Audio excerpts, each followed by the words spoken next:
Het is zo dat voor de wetgeving dat we op een bepaalde regelmaat eigenlijk elke 5 jaar de nummerplaten moeten vervangen.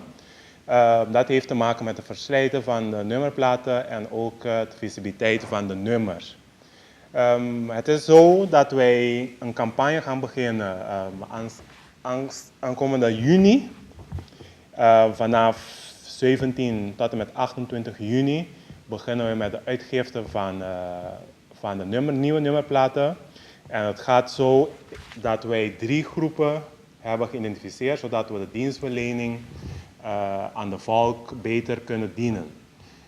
Het is zo dat alle bedrijven of personen die meer dan 5 nummerplaten hebben op zijn naam, via een afspraak eigenlijk het uitgifte van een nieuwe nummerplaat kan regelen. En die afspraak kunnen ze doen via onze website, via onze e-mailadres. En de e-mailadres is belasting-olb@bonaire.gov.com. En wij zullen dan precies via e-mail ook doorgeven wanneer deze klanten hun pakket kunnen komen ophalen bij ons bij de afdeling Financiën.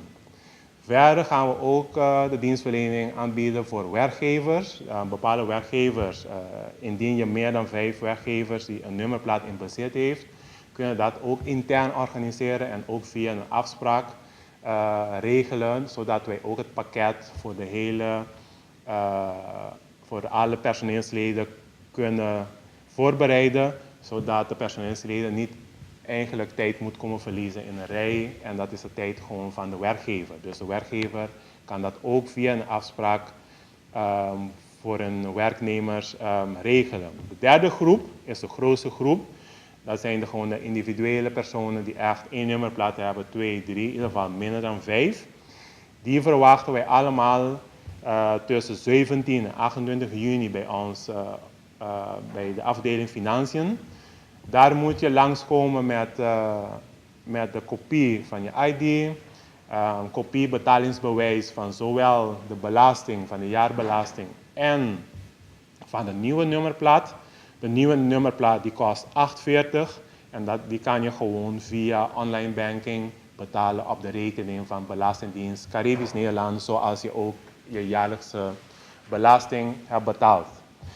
Verder verwachten wij op die dag dat je langskomt met een kopie van een bewijs van je adres. Waarom is dat belangrijk? We willen ook direct gebruik maken van het gelegenheid om de juiste adres, juiste postadres in onze systemen te hebben. Het is zo, gedurende het jaar kan een persoon verhuizen en de hele verhuizing is niet doorgegeven aan de afdeling Financiën. Dat betekent dat wij niet de juiste adres hebben. Dat betekent ook dat de aanslagen niet bij de juiste adres worden afgeleverd. Dus dan verwachten wij ook van je op die dag dat je een bewijs komt, een kopie van je bewijs meebrengt, zodat je gaat aangeven op welke adres je al post gedurende de dagen ontvangt. En dat kan een kopie zijn van je webfactuur, telefactuur, kopie van je bankstatement, zodat je kunt zien welke adres jouw postadres is.